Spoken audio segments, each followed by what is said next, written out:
Les 7 lois stoïciennes de l'argent que personne ne t'a enseignées.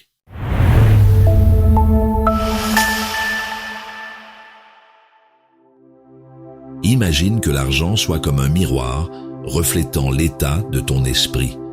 Il est fascinant de voir comment la richesse et la liberté financière découlent de la maîtrise intérieure plutôt que de simples chiffres sur un compte. Découvre comment les lois stoïciennes peuvent transformer ta relation à l'argent en révélant des vérités souvent ignorées. Tu veux la liberté financière, mais te retrouves piégé par le stress et l'anxiété liés à l'argent. Cela te semble familier? Sénèque disait « Ce n'est pas l'homme qui a trop peu, mais l'homme qui convoite plus qui est pauvre ».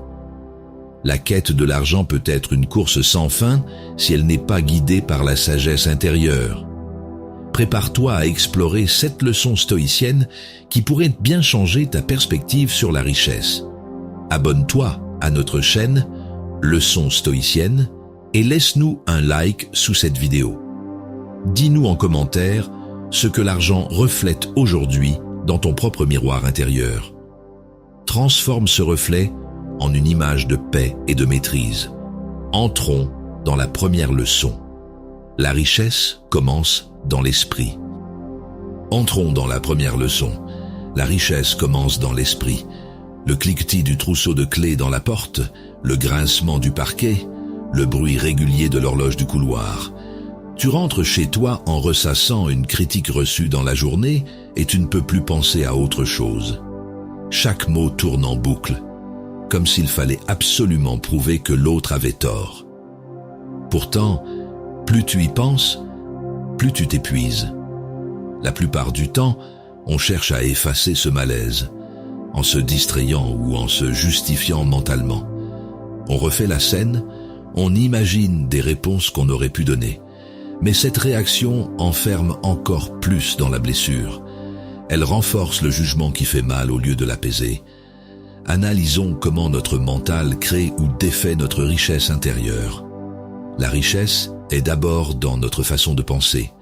Si nos jugements sont pauvres, notre vie nous semblera pauvre. Comme le disait Musonius Rufus, l'exil ne prive de rien ceux qui savent vivre en eux-mêmes. Autrement dit, ta valeur ne dépend pas du regard des autres, mais de ce que tu choisis de nourrir en toi. Ma richesse commence par mes pensées. Un autre jour, un objet auquel tu tenais se brise accidentellement. Le bruit sec te fige un instant. Ton esprit s'agite aussitôt. Pourquoi maintenant? Ou j'y tenais tellement? Ce n'est pas la perte matérielle qui te bouleverse, mais le jugement que tu poses sur cette perte. Ces 2 situations montrent comment les pensées peuvent nous piéger. Au lieu de laisser ces jugements dicter ton humeur, observe-les comme des choix possibles. Concrètement, ça veut dire t'arrêter quelques secondes avant de réagir et te demander « Est-ce que je veux vraiment penser ça ?» C'est ce recul qui change tout. Pour enrichir notre esprit, voici des pensées à cultiver. Je choisis mes pensées. Ce moment ne me définit pas, je vois au-delà des objets. Je laisse aller les critiques. Je suis plus que ce qui se brise. Comme le rappelle Sénèque, la fortune donne beaucoup à beaucoup, mais elle ne donne assez à personne. Concrètement, ça veut dire que rien d'extérieur ne pourra combler un esprit qui se nourrit encore du manque. Ma richesse commence par mes pensées. C'est là que débute toute liberté intérieure. Comprendre cela est une chose. L'appliquer à la libération de notre esprit des chaînes de l'argent en est une autre. Observons la deuxième leçon. Le détachement de l'argent libère l'âme. Les photos au mur que tu ne regardes plus, la lampe de chevet éteinte, la chaleur absente à côté de toi. Tu te couches seul dans le lit qui était celui de vous deux pour la première fois depuis 30 ans. Tu ressens à la fois le vide et une forme d'injustice. Tout ce que tu as construit semble t'avoir échappé. Dans ce silence nouveau, c'est ta relation à ce que tu possédais qui se révèle. Souvent, face à cette perte, tu cherches à combler le manque par des objets ou des gestes symboliques. Acheter quelque chose, allumer la télévision, remplir l'espace. Mais ces tentatives ne font qu'alourdir l'esprit. Elles repoussent l'inévitable confrontation avec ce que tu ne contrôles pas, le passage du temps et l'impermanence des choses. Explorons la liberté qui vient lorsque l'on se détache des attentes matérielles et relationnelles. Se libérer de l'attachement aux possessions et relations, c'est reconnaître que ni les objets ni les personnes ne garantissent ton équilibre intérieur. Comme le disait Marc Aurèle, il est ridicule de fuir les vices d'autrui, ce qui est impossible, et de ne pas fuir les siens, ce qui est possible. Autrement dit, il vaut mieux travailler sur ta propre dépendance que sur le comportement ou la présence des autres. L'odeur du chlore, le bruit des jouets qu'on range, la lumière qui baisse sur la terrasse. Tes petits-enfants te disent qu'ils préfèrent rentrer plus tôt chez eux alors que tu avais tout préparé pour le week-end. Tu ressens une pointe d'amertume. Tu avais prévu de leur offrir ces moments simples comme une preuve d'amour. Mais là encore, s'attacher trop fort à ce que tu donnes ou reçois finit par créer de la déception. Ces moments nous apprennent à lâcher prise sur ce qui fut. Au lieu de t'accrocher à ce que tu crois avoir perdu, tourne-toi vers ce que tu peux encore vivre maintenant. Concrètement, ça veut dire simplifier ton quotidien. Ranger sans amertume, donner sans attendre en retour, laisser venir sans prévoir trop loin. Ma liberté est dans le lâcher-prise. Pour alléger notre cœur, voici quelques pensées à cultiver. Je suis complet en moi-même. La solitude peut être paisible. Les enfants ont leur chemin. Je vis dans le présent. Je suis plus que mes relations. Comme le rappelle Marc Aurèle, que chaque action soit comme la dernière de ta vie. Concrètement, ça veut dire agir avec justesse aujourd'hui, sans chercher à garantir demain. Le détachement n'est donc pas une perte, mais un allègement volontaire. Il rend disponible à ce qui compte vraiment ici et maintenant. Comprendre cela est une chose. L'appliquer au temps qui passe en est une autre. Approchons la troisième leçon. Quand le temps devient la véritable monnaie, la chemise cartonnée qui te revient sur le bureau, le tampon rouge, le café tiédi dans la tasse, ton dossier est refusé pour la troisième fois sans aucune explication écrite. Le silence du bureau pèse. Ton supérieur évite ton regard et passe à autre chose. L'impression de gâchis s'installe. Des semaines perdues pour rien, crois-tu? Souvent, tu réagis par la colère ou l'épuisement. Tu ressasses les heures investies et cherches à comprendre ce que tu aurais pu faire différemment. Mais cette tension ne t'apporte rien, si ce n'est plus de frustration et moins de clarté pour la suite. Regardons comment le temps, pas l'argent, détermine nos priorités. Le temps bien utilisé est plus précieux que l'argent car il fonde ton équilibre intérieur. Ce n'est pas la perte d'un dossier qui te pèse, mais l'idée que ton effort n'a pas eu de valeur. Comme le disait Épictète, aucun homme n'est libre s'il n'est pas maître de lui-même. Autrement dit, ta liberté dépend de ta capacité à diriger ton attention plutôt qu'à subir ce qui échappe à ton contrôle. La musique d'attente en boucle, le souffle de ta respiration sur le combiné, la chaise qui grince sous toi. Tu es en attente au téléphone depuis 47 minutes avec le service client et on te raccroche au nez. L'injustice paraît insignifiante, mais elle déclenche la même impatience. Tu sens ton temps filer sans retour possible. Ces expériences nous montrent comment le temps est souvent plus frustrant que l'argent. Au lieu de t'énerver contre la lenteur ou l'inefficacité des autres, garde ton énergie pour ce qui dépend réellement de toi. Concrètement, ça veut dire choisir consciemment quand patienter et quand agir autrement. Mon temps est ma richesse réelle. Chaque minute utilisée avec calme est un investissement dans ta tranquillité. Pour valoriser notre temps, souvenons-nous de ces perspectives. Je choisis où mettre mon énergie. Mon temps est précieux. Je respire et attends en paix. L'attente ne me définit pas. Je garde mon calme. Rien de plus. Comme le rappelle Épictète, ne demande pas que les événements arrivent comme tu le veux, mais veuille qu'ils arrivent comme ils arrivent, et tu seras heureux. Concrètement, ça veut dire que ta sérénité vient du choix d'accepter les rythmes du monde sans leur céder ton équilibre. Tu comprends maintenant que maîtriser son rapport au temps revient à gouverner sa propre patience. Ce principe éclaire déjà beaucoup. Il prend tout son sens quand on l'applique aux lois financières cachées et à leur sagesse intemporelle. Découvrons la 4e leçon, les lois financières cachées des sages stoïciens. Tu regardes ton bureau vide et tu ressens une pointe d'amertume. Vous avez le sentiment d'avoir raté ta vocation, comme si les années passées à suivre une voie stable avaient étouffé quelque chose d'essentiel. Le bruit régulier de l'horloge te rappelle le temps investi dans un travail qui ne te ressemble pas. Tu as l'impression d'avoir échangé ta liberté contre une sécurité qui n'a plus de sens. Face à ce sentiment, la réaction habituelle consiste à se comparer aux autres ou à chercher une justification extérieure. Salaire, statut, reconnaissance. Pourtant, cette recherche ne comble jamais le manque. Elle renforce même la frustration. On mesure sa valeur selon des critères qu'on ne contrôle pas et qu'on n'a pas choisis. Découvrons comment notre perception de la réussite peut affecter notre bien-être. Les vraies lois de la finance sont internes. Elles concernent la gestion de nos désirs et de notre estime personnelle avant celle de nos comptes. Comme le disait Sénèque, la plus noble des vengeances est de pardonner. Autrement dit, au lieu de t'en vouloir pour tes choix passés, pardonne-toi et reprends la main sur ce que tu veux construire aujourd'hui. Quelqu'un qui te doit de la reconnaissance agit comme si rien ne s'était passé.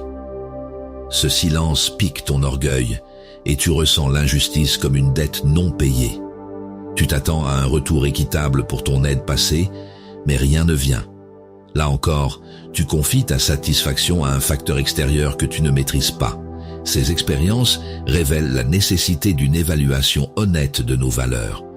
Au lieu d'attendre que l'extérieur valide tes efforts, définis toi-même ce qui compte vraiment. Concrètement, ça veut dire revoir ce que tu appelles réussir en fonction de tes propres critères, pas ceux imposés par ton entourage ou ton métier. Je définis ma propre réussite. Pour retrouver notre alignement, pensons à ces vérités simples. Je suis fidèle à moi-même. La reconnaissance vient de l'intérieur. Je choisis mes priorités. Je définis mon propre chemin. Ma valeur ne dépend pas des autres. Comme le rappelle Musonius Rufus, on ne peut mener une vie bonne sans philosopher, et on ne peut philosopher sans vivre.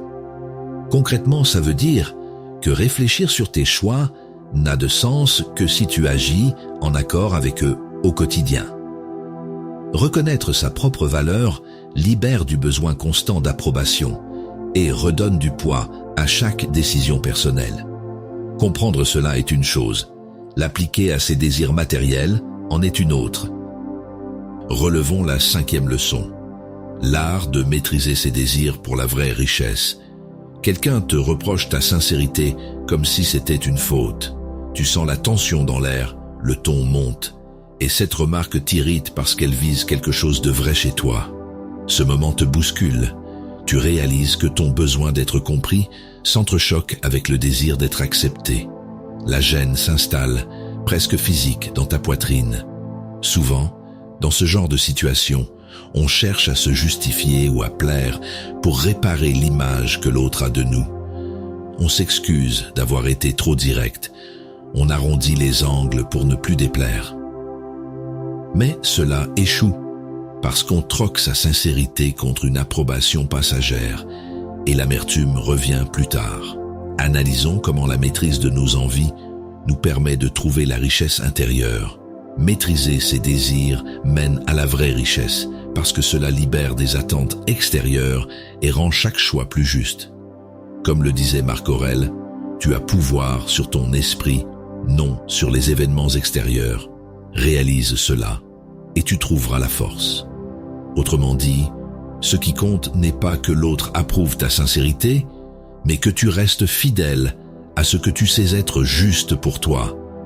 Le bruit feutré de la moquette sous tes pas, la lueur des spots sur les tableaux le chuchotement des autres visiteurs.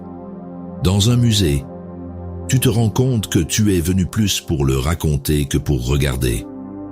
Tu observes ton propre réflexe, sortir ton téléphone avant même d'avoir pris le temps de voir vraiment. Là encore, le désir d'impressionner prend le dessus sur celui de comprendre ou d'apprécier. Ces situations mettent en lumière l'art de savoir ce qui est vraiment important. Au lieu de chercher sans cesse à obtenir validation et admiration, fais le choix conscient de rester présent à ce que tu vis. Concrètement, ça veut dire ralentir avant d'agir et te demander « Est-ce que je fais cela par envie réelle ou par besoin d'être vu ?» C'est ainsi que tu rappelles à ton esprit « Je contrôle mes désirs », pas l'inverse. Pour avancer sereinement, ancrons-nous dans ces pensées. Je suis honnête avec moi-même. Je n'achète pas pour impressionner. Je vis selon mes valeurs. Je suis ici pour moi. Je choisis ce qui compte vraiment. Comme le rappelle Marc Aurèle, si une douleur est insupportable, elle est brève. Si elle dure, c'est qu'elle est supportable. Concrètement, ça veut dire que renoncer à certains désirs superficiels peut sembler difficile au début. Mais cette difficulté passe vite quand elle s'appuie sur des raisons solides. Reconnaître ses vrais besoins et tenir bon face aux désirs éphémères forge une stabilité rare aujourd'hui. Ce principe éclaire déjà beaucoup, il prend tout son sens quand on l'applique à la recherche de paix intérieure et d'équilibre durable. Franchissons la 6e leçon, la paix intérieure vaut plus que l'or. Une insulte publique te laisse bouillir plusieurs heures. Tu rejoues la scène dans ta tête, les mots claquent encore comme une gifle. Ton ventre se serre, ton souffle devient court, et tu cherches une réponse imaginaire pour rétablir ton honneur. Rien d'autre n'existe, tout ton esprit est pris dans ce tourbillon. La réaction habituelle, c'est de vouloir prouver qu'on ne se laisse pas faire. On répond, on rumine, on cherche à corriger l'image que les autres ont de soi. Mais cette lutte intérieure ne fait qu'entretenir la brûlure. Au lieu de calmer le feu, on y jette du carburant. Voyons comment l'apaisement intérieur peut devenir notre meilleure ressource. Les stoïciens rappellent que la paix intérieure est inestimable parce qu'elle dépend uniquement de notre esprit. Si tu relis ton calme à ce que disent ou pensent les autres, tu leur remets le pouvoir sur ton équilibre. Comme le disait Sénèque, c'est l'âme qu'il faut changer, non le climat. Autrement dit, ce n'est pas la situation extérieure qui trouble ton esprit, mais la manière dont tu la juges. Le bruit des ondes sur les galets, le cri des mouettes, la brise salée contre ton visage. Tu as pris une journée pour te reposer au bord de la mer, mais ton esprit ne s'éteint pas, il tourne encore. Tu repenses à tes problèmes, comme si tu étais resté au bureau. Même loin du tumulte, tu découvres que ton agitation ne vient pas du monde extérieur, mais de toi-même. Ces expériences montrent l'importance de garder son calme pour son bien-être. Au lieu de chercher à contrôler chaque parole ou chaque événement, concentre-toi sur ta réponse intérieure. Quand une émotion monte, respire lentement et observe-la passer sans t'y accrocher. Concrètement, cela veut dire laisser retomber le tumulte avant d'agir ou de parler. Pour cultiver la paix intérieure, voici des pensées à adopter.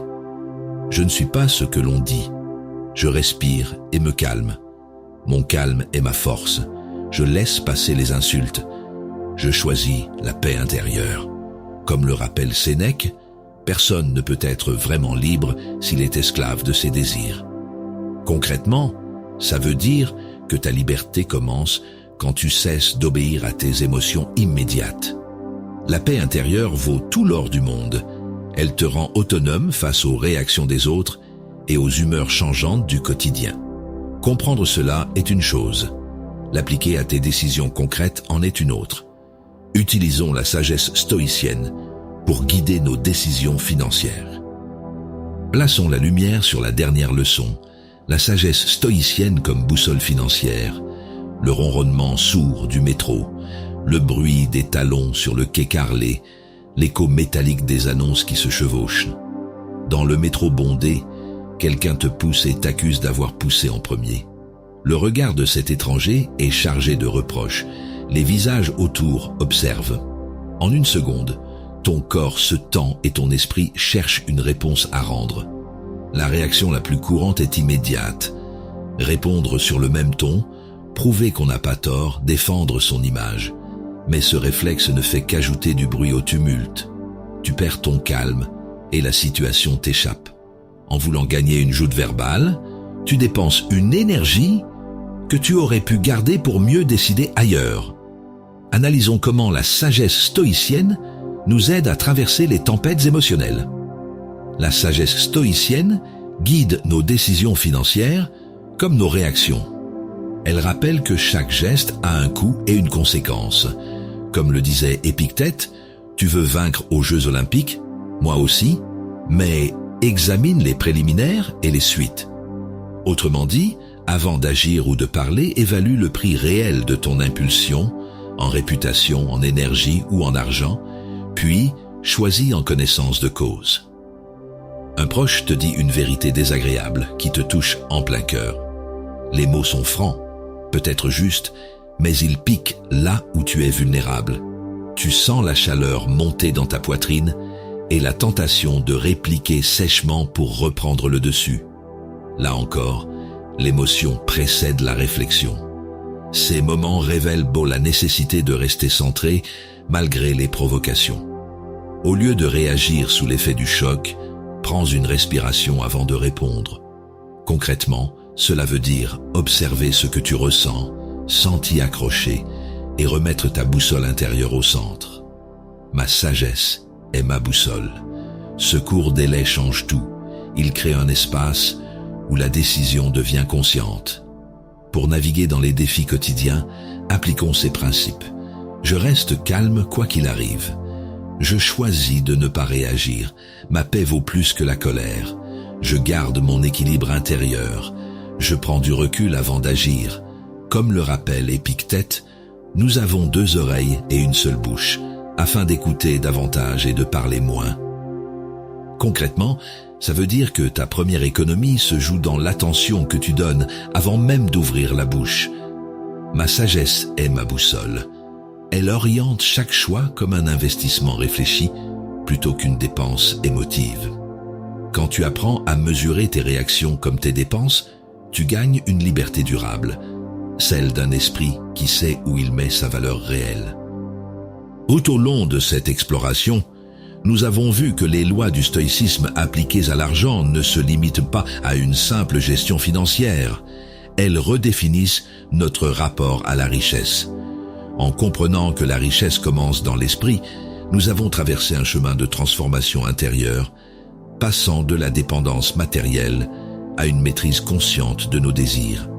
Ces principes révèlent que la véritable liberté ne s'achète pas, elle se cultive dans le regard que l'on porte sur ce que l'on possède et sur ce que l'on croit devoir posséder.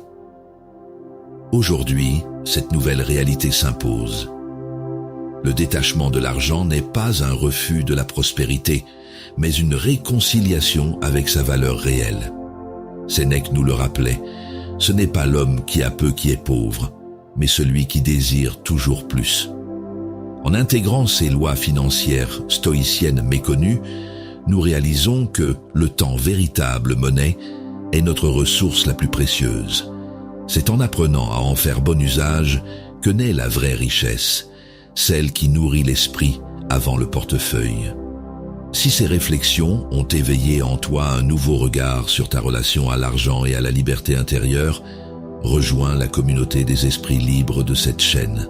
Abonne-toi à Leçons stoïciennes, partage ta perception des enseignements d'aujourd'hui dans les commentaires et contribue à faire grandir ce cercle où philosophie et sagesse pratique s'unissent et pour donner sens à chaque décision financière.